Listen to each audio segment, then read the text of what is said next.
There could be two major definitions of the word blessed. First, the connotation of having the ability or the capacity of being enabled or being basically empowered to be able to do something, or being released to be able to do something. That's one definition. And the next definition is basically having received tangible things. So my question that I want us to address this day is simply this. What does being blessed look like to you?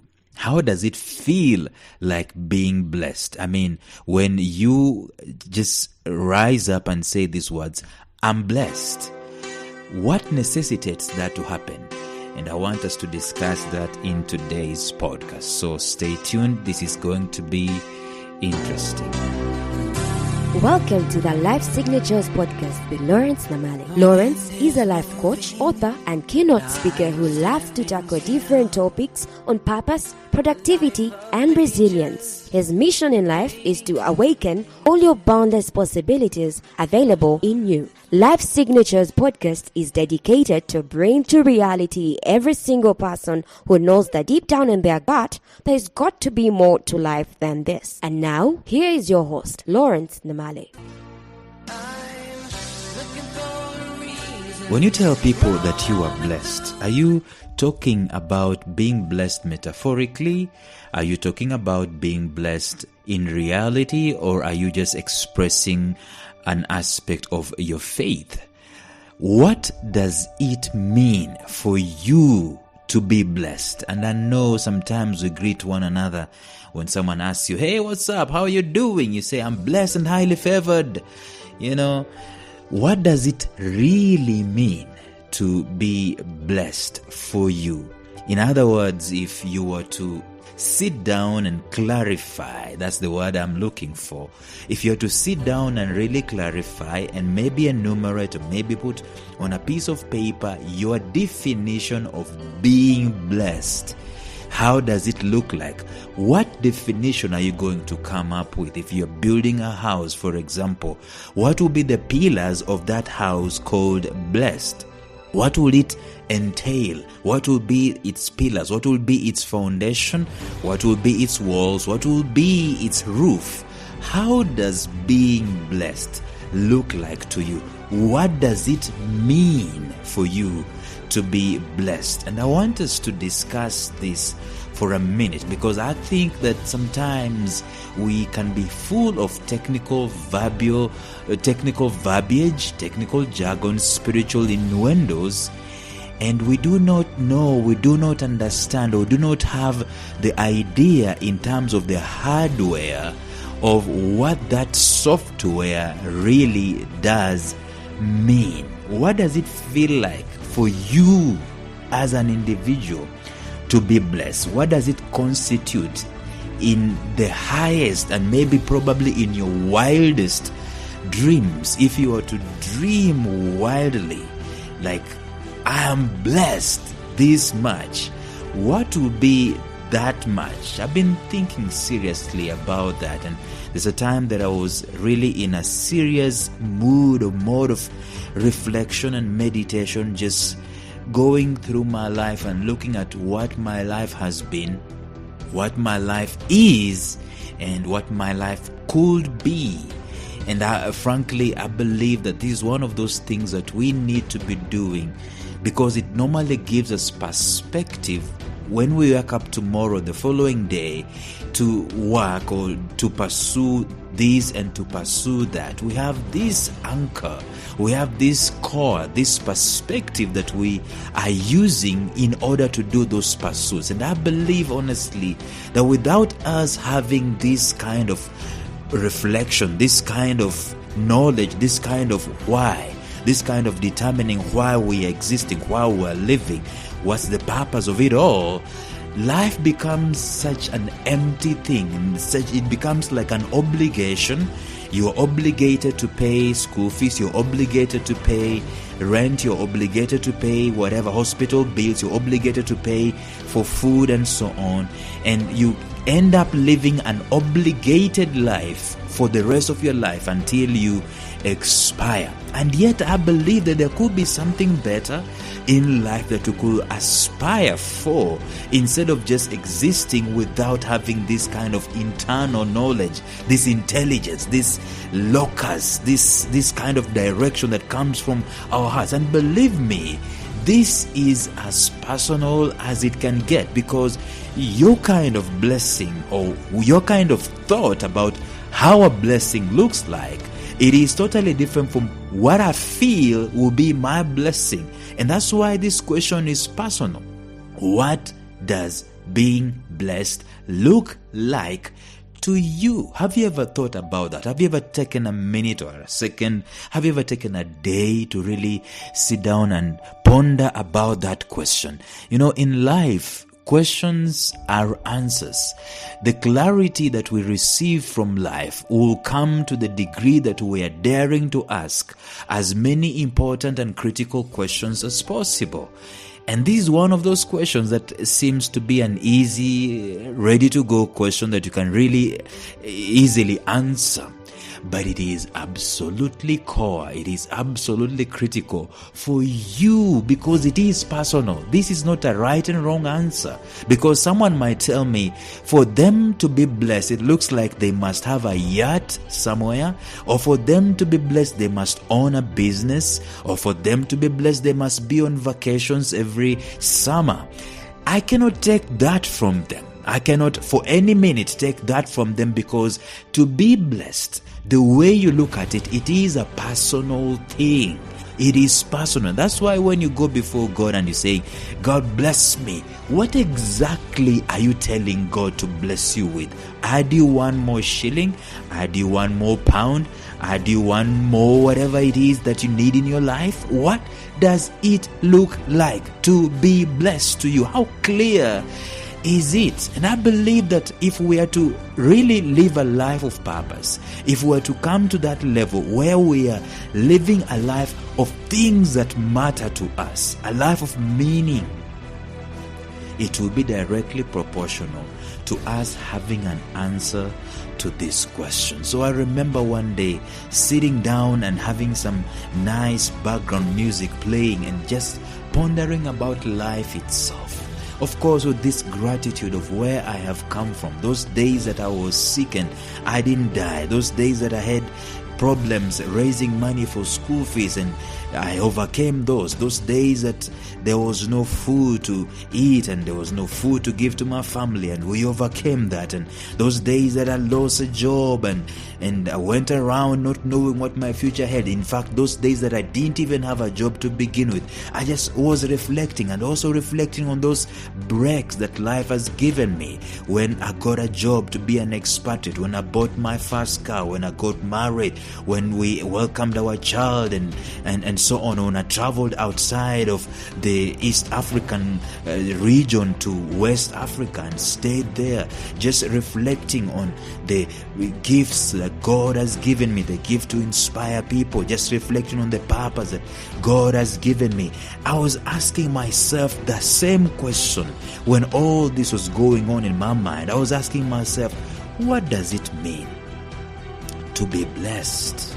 For you, Lawrence, what does it mean to be blessed? For you, Barbara, for you, Richard, for you, Ernest, for you, Ogol, what does it mean for you to be blessed? And to be truly honest with you, like I've said, being blessed is it's as personal as the 7 billion people that are existing on the face of the earth today. And yet, we need to really know how that blessed life looks like individually. If you do not know, then most probably you will not go to the levels of attaining it.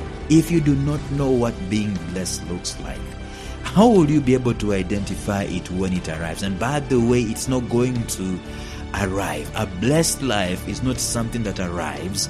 A blessed life is something that you walk towards, you work towards, you trudge towards, you direct your footsteps towards. It's something that you deliberately walk to attain, or work to attain, or you grow your capacity so that you can attract that blessed life. That means that if you do not know, if you do not have an inkling, if you do not have a clue of how it looks like, how it feels like, then probably it is not going to be a reality. So that day, as I closed my eyes, I started envisioning. I could see the great house that I have built somewhere in the future. I could see the great car, my dream. And you cannot take this away from me. I always look at a Rolls Royce to be a very nice car.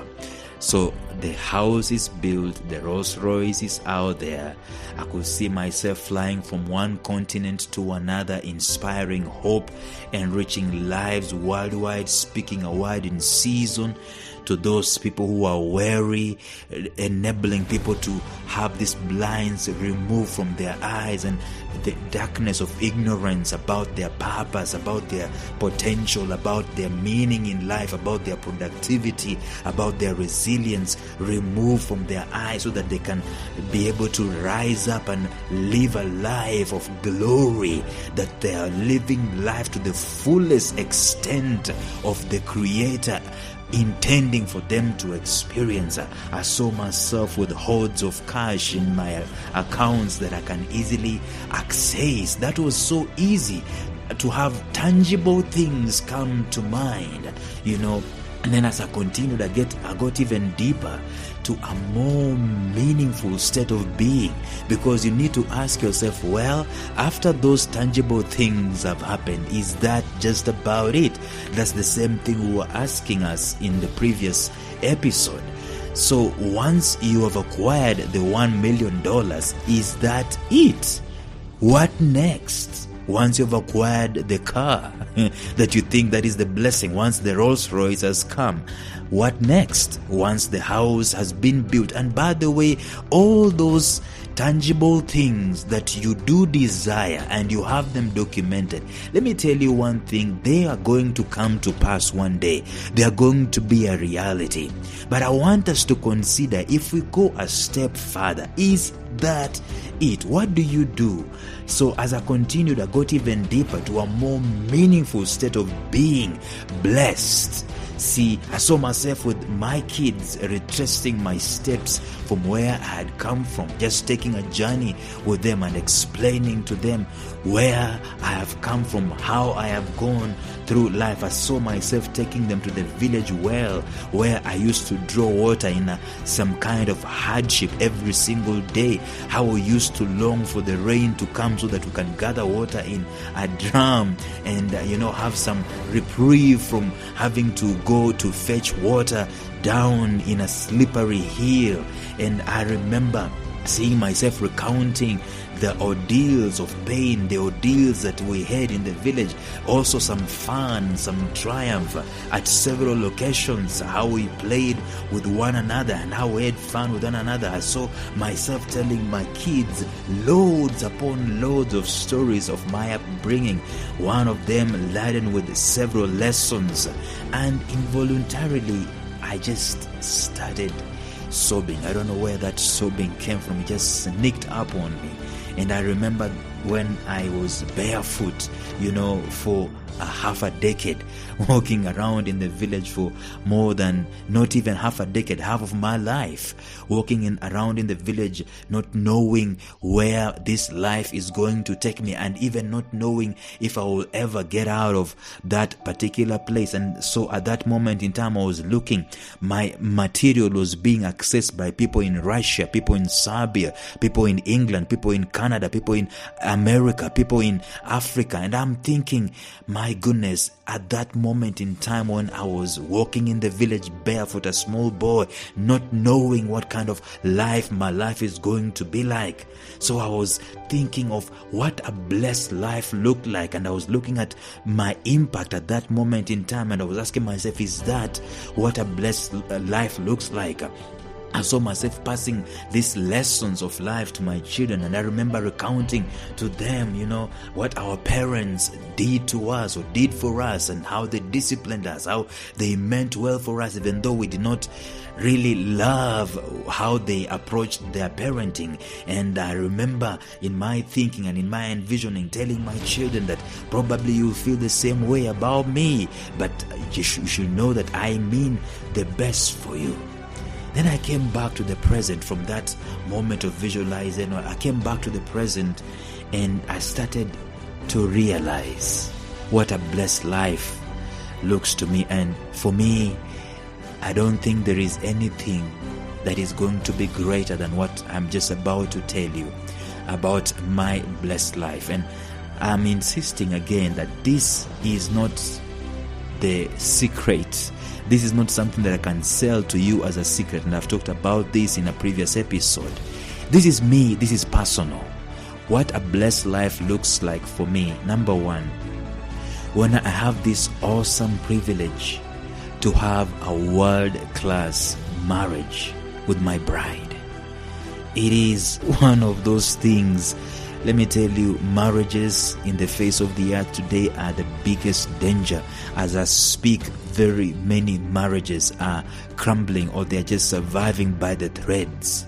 And for me, a blessed life is where my marriage is world class. I'm not talking about world class so that I can display it for people to see. It is not for the benefit of people to see me saying that it's world class. No, it is for me to enjoy and to make it a possibility, because a world class marriage, it is a precipice. It is an environment for creativity. It is an environment for joy. It is an environment for celebration. It is an environment for fulfillment. It is an environment of safety and security. It's an environment of honor.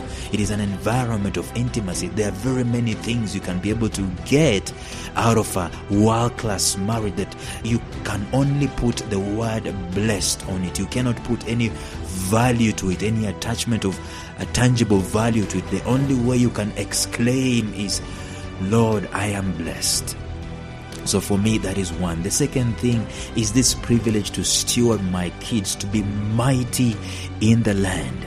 They can only be better than I have been. They can only grow better, because good, better, best. Do not let it rest until the good is better and the better is best. And the latter will always be greater than the former, or than the past. And so they are my latter, and raising them to see them. My child, when he was born, Ethan, when he was born, I nicknamed him Mr. President, because of the way he would issue orders, and you know what that means. And all of us will obey those orders, especially being the firstborn. And if you don't know what I'm talking about, I mean, when a child cries, you cannot ignore, you've got to attend to them. And for some reason, that name just dropped, because he was this child that doesn't cry a lot for attention. He's like Mr. No Problem. He just sits there for as long as he can listen to his music. He only will cry when he's uncomfortable, when he's hungry or something, but he's just a fun guy to be around, a quiet guy, not problematic at all. For some reason, that name just disappeared. But then I discovered that in school where he is, they have nicknamed him the same thing, Mr. President. And in fact, his file is written there, President, the President. There's his names, and then there's in bold letters, it's written in a marker pen, Mr. President.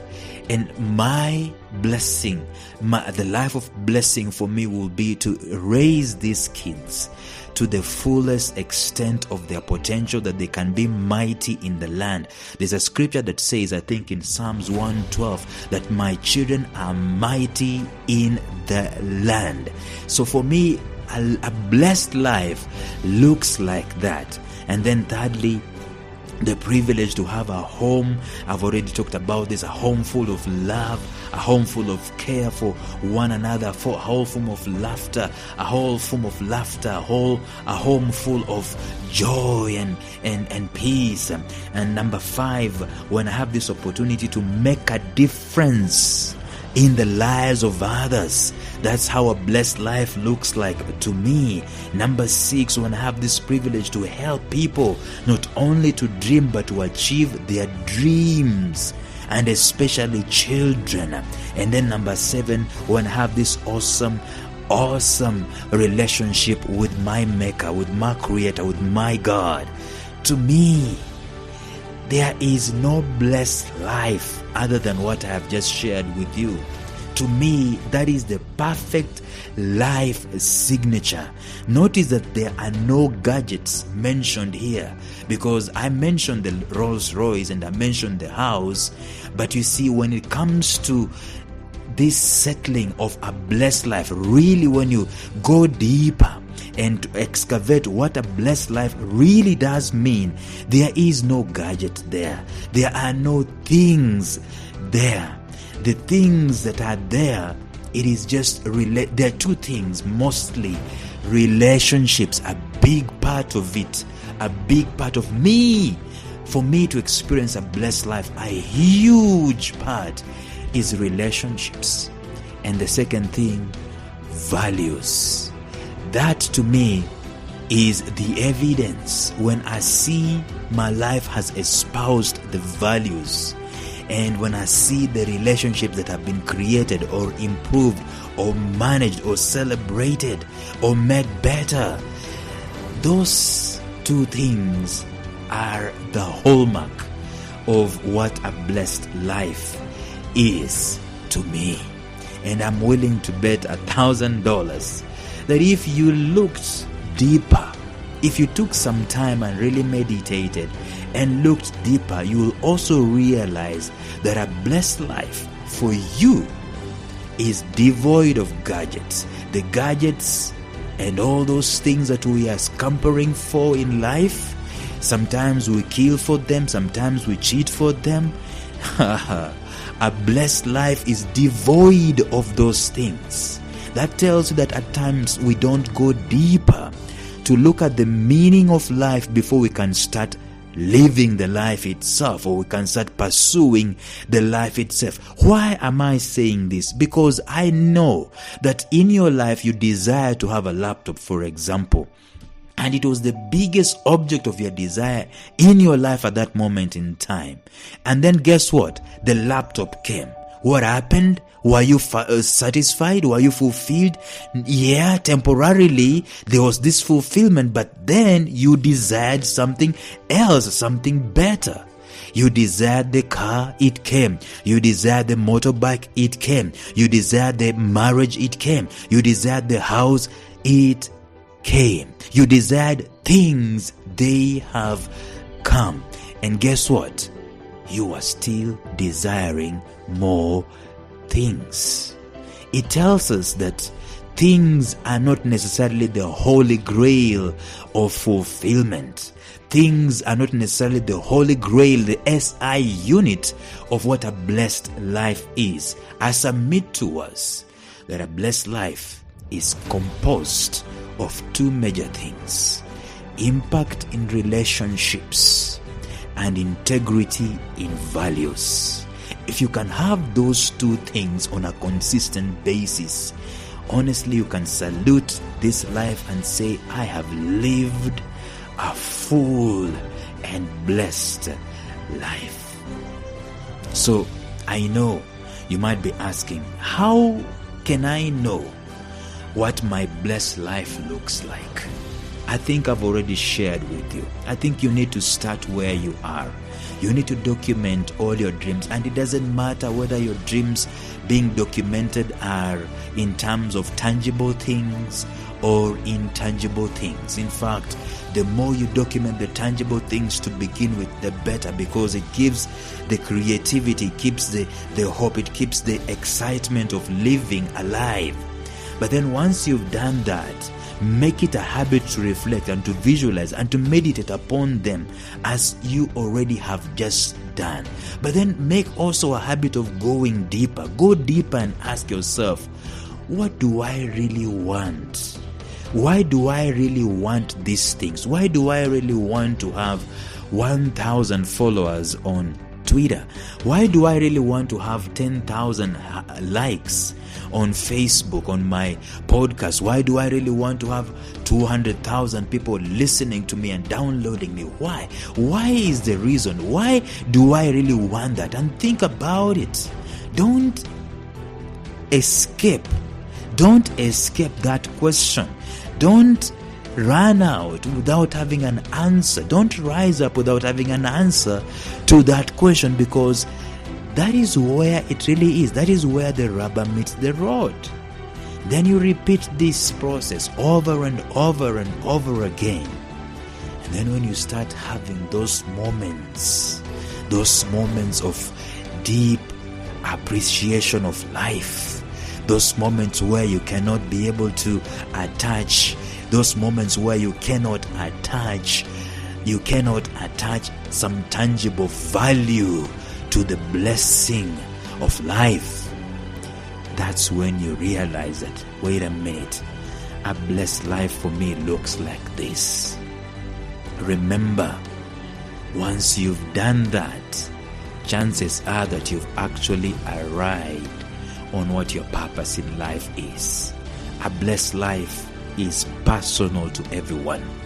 It is totally personal to you as it is personal to me. That means that what it means to you, it might mean something so strongly to you that you must save crocodiles, for example. And for you, a blessed life will be to see the population of crocodiles increase on the face of the earth. There is no problem with that. God made the crocodiles and God made you, and that's why He's connected you to a passion of crocodiles. And so a blessed life for you will be the ecosystem is protected, and so on and so forth. We also need to understand that a blessed life is not centered on things. It is centered on people and values. And for the most part, the blessed life will be as a result of you doing something positive, something contributory, something of impact, something of influence on the face of the earth that either changes something to the better or maintains or protects or fights to maintain the status quo. It doesn't mean to have gadgets. It doesn't mean to have things. Just that these things are there, yes, but they are not the ultimate reason for our existence. The ultimate reason for your existence is not to own an iPhone or to own a Rolls Royce or to own a house. Those are just by the way, because you can own those things today. Does that mean that you now die? No, there's got to be something higher. These things are enablers. Things are enablers. They are not the reason for our existence. So the clearer you get to documenting your blessed life, the more inspired you become to attaining it. But if you do not know what a blessed life looks like, and I'm closing this, if you have no clue what a blessed life looks like, let me tell you, chances are that you will not have the wherewithal, you will not have the inspiration and the motivation to go and get it. Even if you do have the potential, even if you do have the intellect, even if you do have the knowledge, even if you do have the networks existing within you and around you, you will not be able to rise up. You will not rise up to go after it and to attain it. So, in closing, I want to ask you this question, and I need you to go and reflect about it as much as possible so that you can get an answer to it. What does being blessed mean to you, number one? And what does being blessed look like to you? Make sure you know it. Thank you so much for listening. Until next time, bye-bye.